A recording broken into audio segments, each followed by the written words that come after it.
விளையாட்டு கண்ணாமூச்சி தட்டாங்கள் பல்லாங்குழி வீடு கட்டுதல் தாயம் சொப்பு சாமான் கூட்டாஞ்சோல் ஒரு குடம் தண்ணி ஊற்றி குளப்பொழியாம் திரிக்கா கயிறு தாண்டுதல் நூல் தோத்தல் ஊஞ்சல் வத்தியார் எத்தியா ஒருபடி நிறுத்து நிறுத்து எனக்கே மூச்சு வாங்க எவ்வளோ விளையாட்டு இந்த விளையாட்டுகளை விளையாடு நான் என்ன பயிர் கொஞ்சம் சொல்லுங்க நான் பார்த்து இந்த கேள்விக்குள்ள என் இடத்துல போட்டா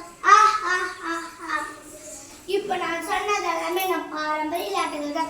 பாரம்பரிய விளையாட்டுகள் ராட்சத்தின் ஒரு பகுதி உடலுக்கு மனதுக்கு நன்மை தரும் உடல் இயக்க திறன்கள் சிந்தித்த கணித திறன்கள் குழுமனப்பான்மை மூளைக்கு வேலை பயிற்சி தசை பயிற்சி இலக்கை நோக்கி அடித்தல் இதை மட்டுமல்ல இன்னும் சொல்லிக்கொண்டே போகலாம்.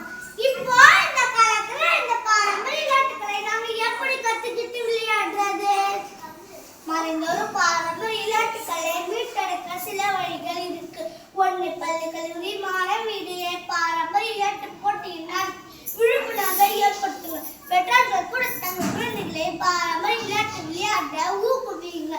பாரதியார் கூட ஒரு விளையாட்டு பாப்படம் தானே சொல்லியிருக்கிறாரு, உடல்நிலை உறுதிச்சே நோயற்ற வாழ்வே குறைவற்ற செல்லும் என்பதுக்காக நம்ம பாரம்பரிய விளையாட்டுகளை விளையாடுவோம்.